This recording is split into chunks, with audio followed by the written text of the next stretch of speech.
Assalamualaikum warahmatullahi wabarakatuh. Perkenalkan, nama saya Arif Sakim, NIM 2008-7225. Saya dari Prodi Pendidikan Kepelatihan Olahraga. Baiklah, saya akan mengerjakan UAS Bahasa Indonesia, yaitu menjelaskan materi pertemuan 10 sampai materi pertemuan 16. Baiklah, saya akan mengambil salah satu materi, yaitu pola pengembangan paragraf. Mengungkapkan bahwa pengembangan paragraf adalah pemberian keterangan tambahan dalam bentuk kalimat penjelas atau kalimat penjelas kalimat pengembangan terhadap ide pokok yang terdapat pada kalimat ide pokok. Atau dengan kata lain, pengembangan paragraf adalah cara yang digunakan penulis dalam menyampaikan ide gagasannya dalam membuat paragraf. Pola pengembangan paragraf terbagi dari 9, yaitu 1. Kalimat anti klimaks. Pola paragraf yang satu ini terdiri dari dua bagian, yaitu bagian klimaks dan anti klimaks.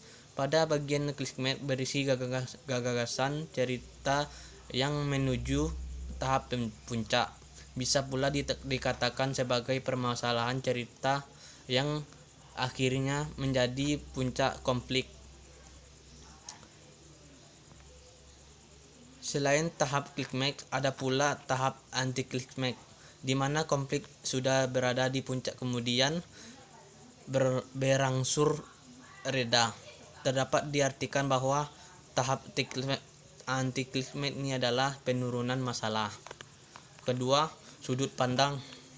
Pola pengembangan paragraf sudut pandang didasarkan pada tempat penulis dari sebuah teks tersebut. Sudut pandang dibagi menjadi dua, yakni sudut pandang orang pertama dan orang ketiga. Pada sudut pandang orang pertama, berarti penulisan menampakkan diri sebagai pemeran utama dalam sebuah tulisan, ditandai dengan kata aku atau saya. Sementara sudut pandang orang ketiga ditandai dengan nama seorang sebagai tokoh utama. Kedua, perbandingan dan pertentangan. Pola paragraf perbandingan dan pertentangan berisi upaya pengamatan dua buah benda atau lebih. Dalam hal membandingkan berarti benda-benda tersebut diamati persamaannya. Sementara dalam hal pertentangan berarti menonjolkan perbedaan-perbedaan yang ada pada benda tersebut. Ketiga, analogi. Bila ada pola pengembangan paragraf perbandingan pertentangan, maka ada pula paragraf analogi. Analogi merupakan berisi ungkapan objek yang memiliki banyak kesamaan dan dengan objek lain. Baiklah, yang kelima, contoh. Pola paragraf yang satu ini berupa untuk penegasan penjelasan dari teks paragraf tersebut atau paragraf sebelumnya. Untuk memperkuat penjelasan, maka diperlukan sebuah contoh. Adanya pola paragraf, contoh pun membuat pembaca mudah memahami maksud paragraf tersebut. Contoh bisa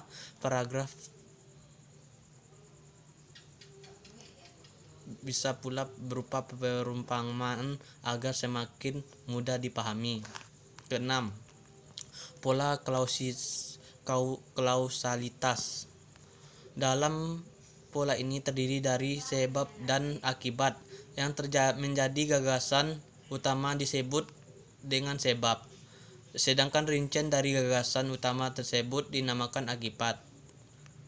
Akan tetapi seiring berkembangnya karangan, susunan tersebut bisa terbalik, yakni akibat sebagai gagasan utama dan menyebabkan menjadi rinciannya. Hal tersebut tidak menjadi masalah asalkan keduanya saling berkesinambungan. Yang ketujuh, generalisasi. Selain sebab akibat, pola pengembangan paragraf bisa memiliki penjelasan umum khusus atau sebaliknya. Dalam hal ini pola paragraf tersebut dengan pola generalisasi. Dalam pola ini, paragraf bisa diawali dengan hal yang bersifat umum, kemudian dirincang dengan hal-hal yang bersifat khusus sebagai penjelas. Bisa pula sebaliknya, menjelaskan hal-hal yang bersifat khusus terlebih dahulu, kemudian disimpulkan dengan hal yang bersifat umum.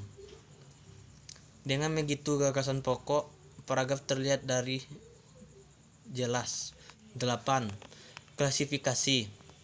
Berbagai hal yang dianggap memiliki kesamaan akan disatukan dalam satu kategori. Itulah makna dari pola paragraf klasifikasi. Dengan begitu, hal yang berkategori sama berada dalam satu kesatuan. Pengelompokan tersebut juga dimaksudkan agar pembaca lebih mudah memahami maksud dari gagasan pokok sebuah paragraf. 9. Definisi luas. Pola pengembangan paragraf yang satu ini berisi uraian gagasan yang memiliki kontroversi. Uraian tersebut berupa penjelasan rinci dari gagasan pokok paragraf, sehingga gagasan tak lagi abstrak dan mudah dipahami oleh pembaca.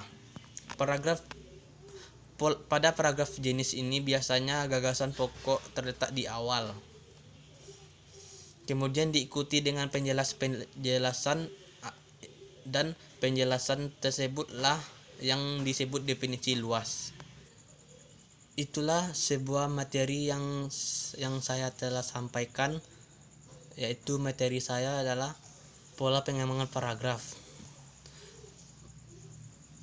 Sekian, terima kasih. Kalau ada kata-kata yang salah tolong dimaafkan.